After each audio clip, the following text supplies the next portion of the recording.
Hello বন্ধুরা, আজ আপনাদের জন্য ভেটকি মাছের একটি অন্য ধরনের রেসিপি নিয়ে এসেছি।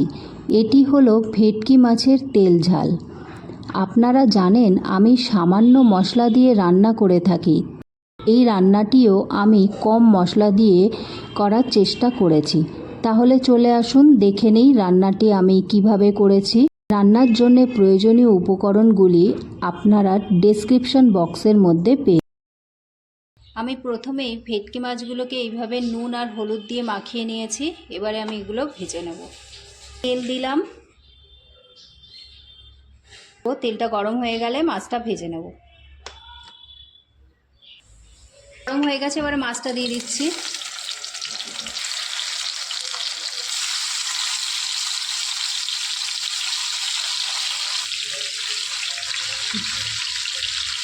ভেটকি মাছ খুব নরম হওয়ার জন্যে আমি খুব বেশি নাড়াচাড়া করব না, আমি ঢাকনাটা দিয়ে নেব।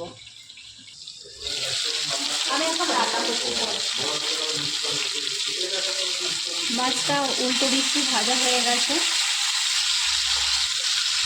এবার এই দিকটা ভেজে নেব। ভাজা হয়ে গেছে, এবার আমি তুলে নিচ্ছি। তেলের মধ্যেই আলুগুলোকে দিয়ে ভেজে নেব। আলুগুলো একটু বেশি ভাজা হয়ে গেছে, আলুগুলো তুলে নিচ্ছি। জিরে ফোড়ন হিসাবে একটা শুকনো লঙ্কা, কিছুটা কালো জিরে, সামান্য একটু জিরে দিলাম। এবারে আমি সমস্ত বাটা মশলাগুলো দিয়ে দেবো। ভাজা হয়ে গেছে, আদা লঙ্কা আর রসুন বাটাটা দিয়ে দিলাম। এবার একটু তেল, এবার একটু ছিটকাবে।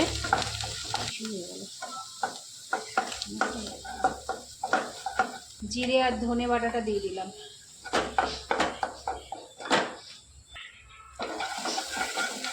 মশলাটা থেকে তেল ছাড়তে শুরু করেছে। এবারে আমি এর মধ্যে জল দিয়ে দেবো।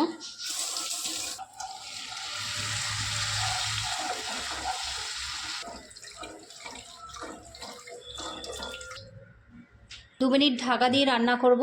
জলটা ফুটে গেলে এর মধ্যে আলু আর মাছটা দিয়ে দেবো। এখন ঝোলটা ফুটে উঠেছে, এর মধ্যে এবার আলু আর মাছটা দিয়ে দেবো। খুব বেশিক্ষণ ফোটাবো না, কারণ আলুগুলো গলেই গেছে।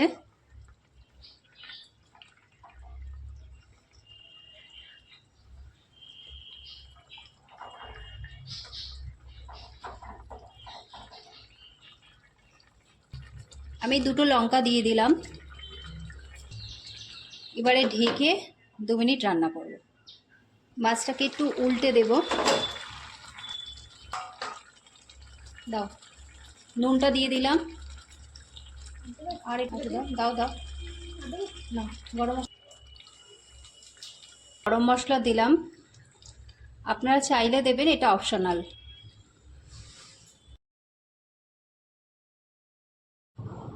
দেখছেন বন্ধুরা, রান্নাটি কত তাড়াতাড়ি হয়ে গেল। আপনারাও এইভাবেই রান্না করে খাবেন। রান্নাটি ভালো লাগলে অবশ্যই লাইক, শেয়ার এবং সাবস্ক্রাইব করুন।